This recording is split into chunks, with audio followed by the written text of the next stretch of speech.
evening, late evening, and it's about 10 past 9, I believe. So anyways, I got home and I made something to eat. I fed my kitty cats, and I'm all set to go to work again tomorrow morning. So tomorrow morning, I have to get up extra early because I'm expecting an important phone call from overseas. Yes, so my attorneys who I've sought in Lisbon, Portugal, will be calling me tomorrow to do maybe a 20-minute just introduction and interview, and then I get to ask questions. How to reinstate my Portuguese citizenship in Portugal. So I'm taking this very, very, very serious. I did contact a couple of attorneys.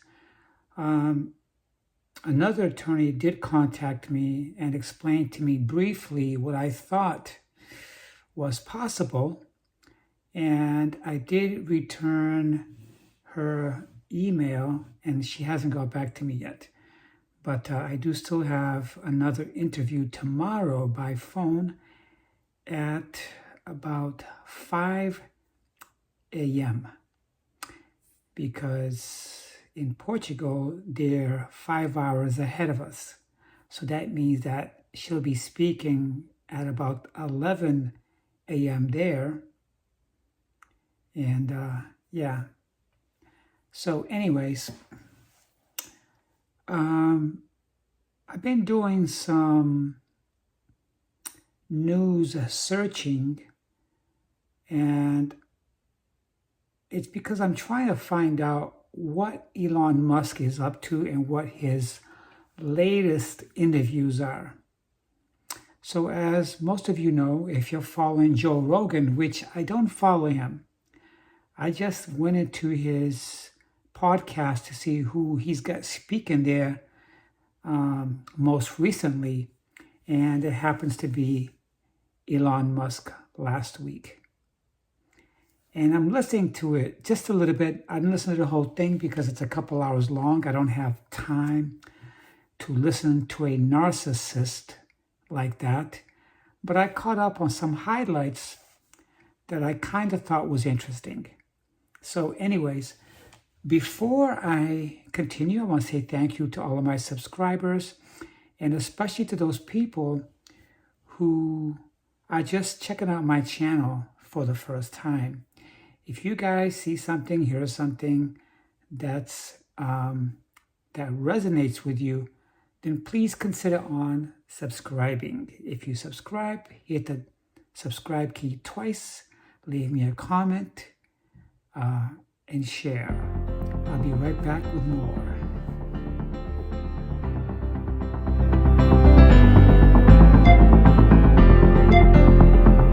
I'm not suggesting anything so complicated. Yeah, so anyways, I listened to the Joe Rogan podcast with Elon Musk, and one of the things that stood out to me was I actually liked him when he first came to this country and he bought Tesla, and then he built it up to what it is today. And I thought the guy's a genius. And then he went on to start SpaceX, and then he had solar panels on the roof, and then he had his Tesla automobile chargers, which will be installed in your home, and a bunch of other stuff that I thought at the time were pretty cool. So now you fast forward into today, and this guy is the richest, most wealthiest person in the world at about $419 billion, even though his Tesla auto manufacturer in Europe took a 25% hit. It doesn't matter. This guy can take a hit all day long, and he's still going to be the world's wealthiest person. I think the only way that he cannot be the world's most wealthiest person is if people start backing off from buying his vehicle, and if investors back off from his SpaceX. If his stocks tank, then he's going to tank. But, that's not going to happen. It's not going to happen because people like me that are just expressing my opinion, there's going to be 50% that agree or disagree, or maybe less. So I kind of base it on the same percentages. The people that voted for Trump are going to support Elon Musk. The people who didn't vote for Trump are probably not going to support Musk. And that's how that is. Okay, so it doesn't matter how many percent his followers dump him or how much his stocks take a hit. It's more like if everybody that voted for Trump turned against Elon Musk,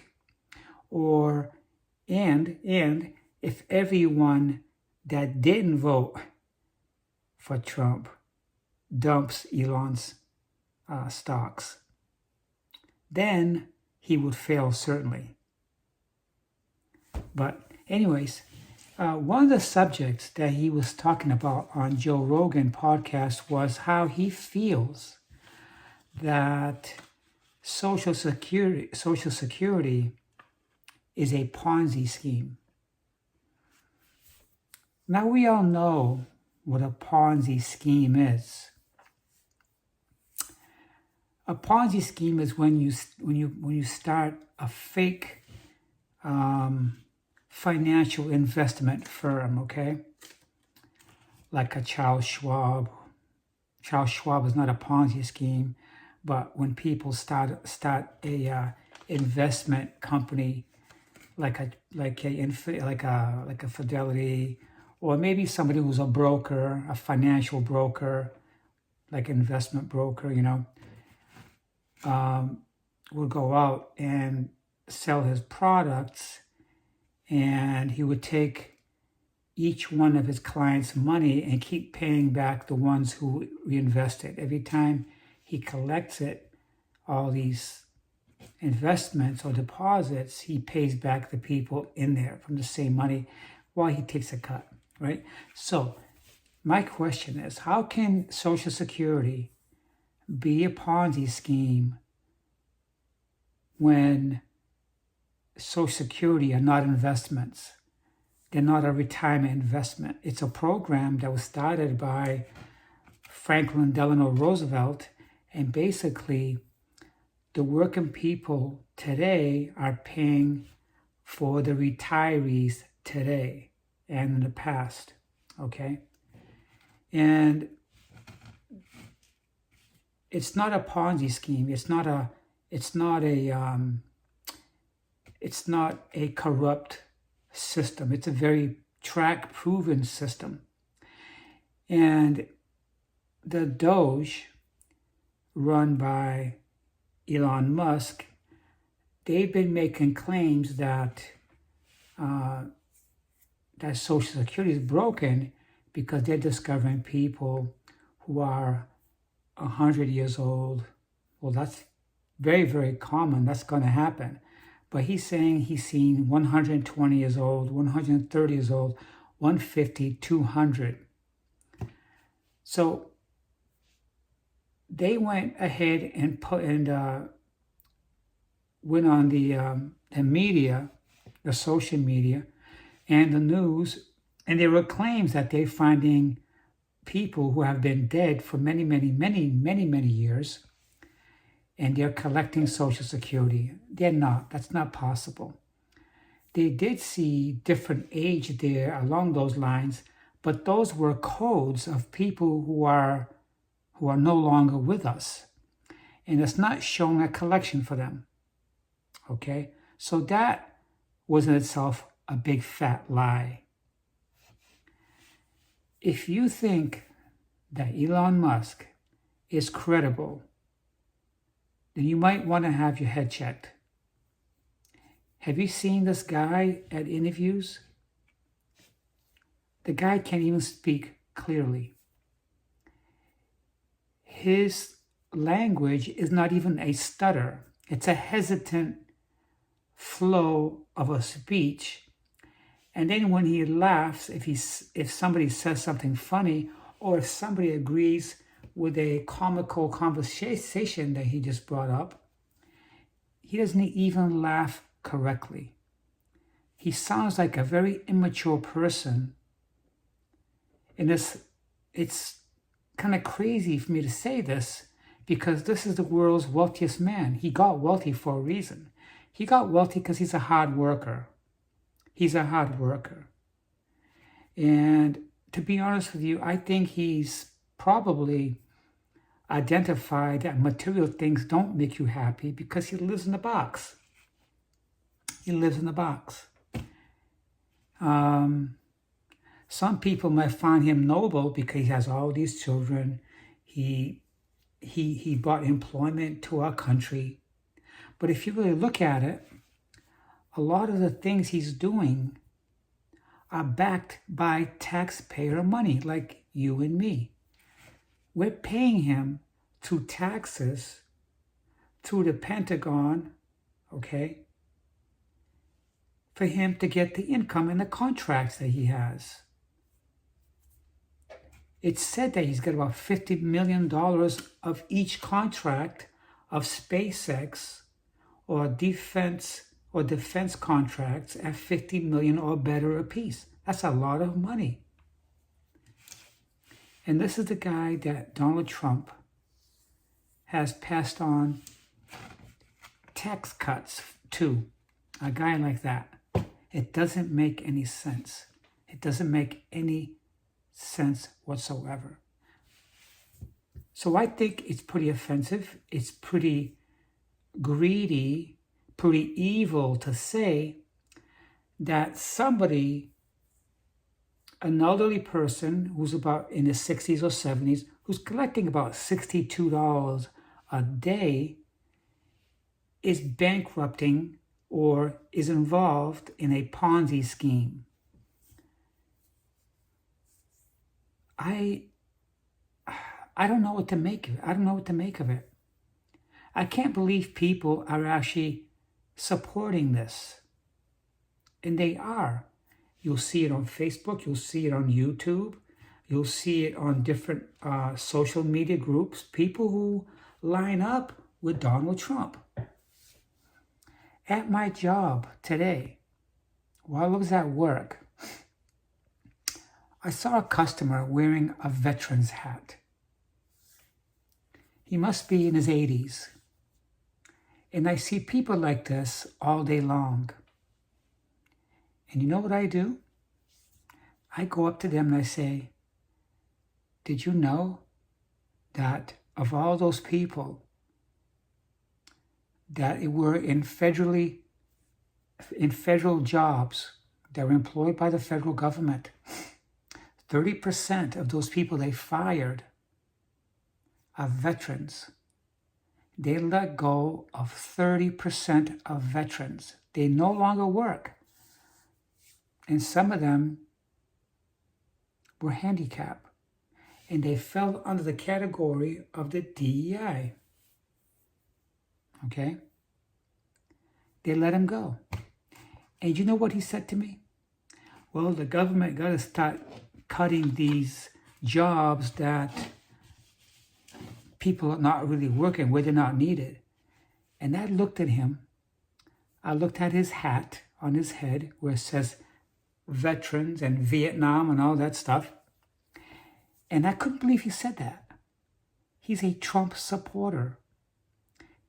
Many times I'm finding that people who support Trump are not looking at the policies. They're not following what's happening in this world. Well, in our country, I take that back. They're not following what's happening in this country. And I looked at him, I said, excuse me, but you're a veteran. people just like you who are working in our federal government, 30% of those people they fired are veterans just like you. He looked at me, he goes, "Oh, really?" He had no clue. People are voting for Trump and people are agreeing what Elon Musk is doing, and they're not following what's happening in our government. They have no clue. They have no idea that our nuclear stockpiles that were being protected by these government employees who make sure that there's no problems or no accidents happening at these nuclear stockpiles warehouses. They're making sure that there's nothing wrong, that there's no leaks, that there's no damage, that people are not going in there and creating some stupidity that could kill millions of people on this planet, or even our country, right? They have no idea what's going on, a lot of these people. A lot of the MAGA Republicans and Republicans alike, Republican citizens and MAGA Republican citizens, to me it's all the same thing. Whether you're MAGA or not MAGA, it doesn't matter. MAGA's a term, make America great again. Who gives a shit about that? I think they all agree with Jim Crow back in the 1940s and 50s and 60s. MAGA Republic, where certain people didn't have no civil rights and they couldn't vote. That's the time they want to go back to. But anyway, a lot of Trump supporters and Elon Musk supporters are not following what's happening. When you tell them, they're a little bit stunned. But you know what? Because of their pride, they squeeze their butt cheeks and they keep walking. I know that you have been following all these town hall who are just taking a dive. These are Republican town halls where Republicans, hardworking Republicans like Democrats, are turning against their governors and their senators on those red states. This is going to grow every single week, every single month, right until we get to the midterms when voting and campaigning begins again in 4 years. I'm going to tell you right now, I know we're not going to have a smooth 4 years, but you know what? The closer we get, the more people are going to be holding hands and joining. All those people from those red states that's finally seeing what's happening, which finally knows they've been betrayed, are going to get back there and vote for who they should have voted. And when that happens, I can guarantee you, Republicans will never have a seat in the House at the capacity that they do today. Okay? And I think they know this. They're figuring this out. So you know what I think they're going to do? They're going to milk the cow until the cow is dry. That's what they're going to do. Okay? And I want to get back to Elon Musk. Okay? I don't want to venture off too far away from the subject. But it's incredible what's happening. But I can say this. When Zelensky was berated, was disrespected, because he had no suit, and for him not saying thank you. Boy, this is all going to come back to bite the Republicans in their ass. You know the other thing I can't really understand? When the Republicans and these officials who are trying out for a job in the federal government are asked point blank by our senators and governors for the confirmation hearings, They're literally being asked directly in 2021 or whatever, when Ukraine got attacked. Do you know who attacked who? They don't say anything. They never answer the question in the Ukraine war, who attacked who? When Zelensky was in the Oval Office, he told the whole world that his country was being attacked. And they heard it loud and clear. And you could see it in Trump's eyes, that he was boiling up. His eyes, he had fire in his eyes.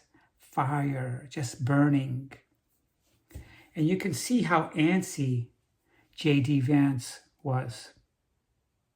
Okay? And that led to what happened. I'm proud of Zelensky. I'm also proud that the entire European Union is supporting him. Not one of them lifted a finger and pointed it to his face and asked him to thank them. Okay?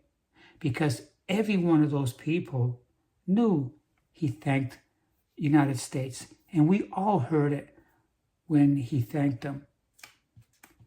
But to be pressured into thanking someone and to be treated like a child is not right. It's not fair. His country has lost hundreds of thousands of citizens, children and men and women. It's not right. It's just not right. And if you agree that it's okay to let things happen, then something is wrong with you. It's that simple. Because we can easily be in the same position. Just like he told President Trump, because we have the ocean separating us from Russia, it doesn't mean that a nuclear missile or a bomb cannot be dropped into our country, because it can. It can. It can. So anyways, I think you guys know where I'm going with Elon Musk. Okay? All I know is that Americans are staying strong. They're being patient, and they're watching Donald Trump's administration just collapse from within. And that's what's happening, because he cannot win every single case that's presented in court. The courts are going to get him. They're going to get him while he's playing golf. They're going to get him when he's jacking off in bed because his wife doesn't even want him. Okay? They're going to catch him wherever he is. One of these days, Elon Musk will have to appear in Supreme Court as Donald Trump. And Donald Trump is heading for an impeachment. And I can't wait. So anyways, it's almost 20 minutes. I've been rambling on this way. And I just wanted to come back here and just empty my mind out. So I hope you guys have a nice week. And when it's time to empty my mind, I'll be back.